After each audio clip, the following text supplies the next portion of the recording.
joining us to give his insight, Andrew Zimbalist, a professor of economics at Smith College, also the author of Circus Maximus, the economic gamble behind hosting the Olympics and the World Cup. I love that name, Andrew, because it really is, at the end of the day, an economic gamble. Kind of walk people through what really goes on. I mean, they spend hundreds of millions of dollars getting ready, and then they have to hope it goes off perfectly. You know, the head of the Los Angeles Olympics, Casey Wasserman, he's the head of the organizing committee. He analogized hosting the Olympics to hosting 7 Super Bowls per day for 17 consecutive days. It's an enormous logistical problem. It's also an enormous infrastructural problem. But the good news is that cities like Paris, which of course are very developed cities economically, and they're in countries that are very developed, that they have most of the infrastructure they need. They have the transportation infrastructure, they have the security infrastructure, they have the telecommunications infrastructure, and they have most of the sports infrastructure, so they don't have to build a number of venues.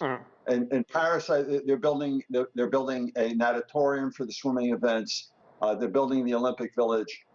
They're building one other venue. So relative to other places, it's de minimis. It's a small amount of building. But nonetheless, it's enormous operational and complex problem to be able to pull this off. Enormous expenditures on transportation, enormous footprints from carbon. And at the end of the day, most cities are going to lose money doing it. Paris, because of its developed infrastructure, might be able to come out even, but we don't know that yet. Okay, let's look at some of the other cities. I think of Sochi in terms of the Olympic Games, Sarajevo, because we know what happened right after that. And then in terms of the World Cup, I was in Brazil when they were building all the stadiums. I think that they wanted Brazil to build 8 stadiums. They built 11. So the cost of hosting these Olympics compared to the revenue generated from tickets, tourism, sponsorship, and of course broadcasting rights, because these networks just shovel in money. So if you look at the last Summer Olympic Games in Paris, they were supposed to be in 2020. There was a delay, obviously, for COVID. They ended up spending somewhere between $30 and $35 billion on putting the games out. Now they have something called an Olympic budget. The Olympic budget, in the case of Tokyo, was around $13 billion. But the Olympic budget is only referring to the operational costs during the 17 days of the Olympics. They don't refer to all of the other costs of modernizing and building other facilities and building other infrastructure. So if on the one hand you have $30 to $35 billion spent and on the other hand, you've got maybe $5 billion in revenue coming in, about 40% of that comes from the International Olympic Committee. The rest is locally generated. It's not a very good economic calculus.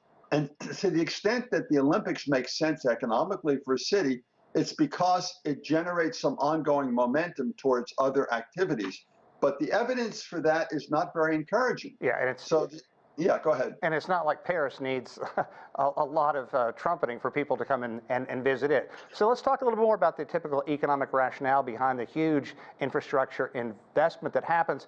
Talk about some areas that have worked, where people go back and do use the stadiums. I know Athens in Greece certainly was not one, but there certainly are some. For example, I think Beijing, in terms of winter and summer games, were able to refurbish a lot of facilities.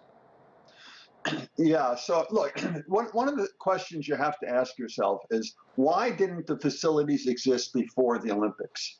And I think in the overwhelming majority of cases, the obvious answer is that it wasn't economically justified to build a facility for a particular sport or 2 or 3 sports, because there wasn't enough demand, there wasn't enough popularity for those sports to justify the investment in the stadium and to justify the use of 20 or 30 acres of scarce urban real estate.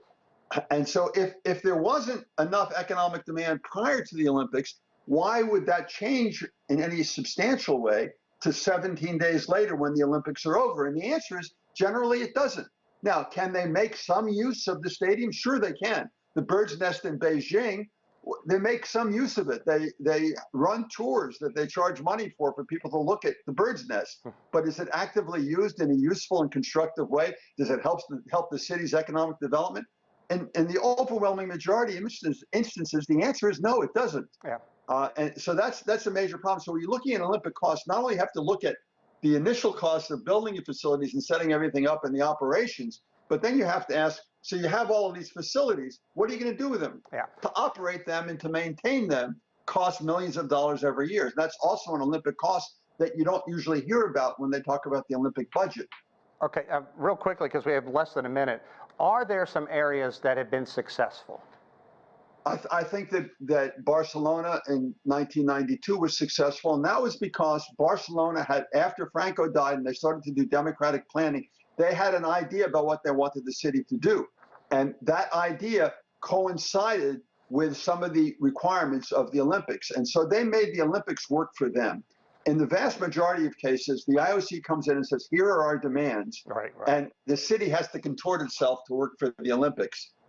So that's the major. It's not that the Olympics can't be a constructive thing economically. It's that it usually isn't.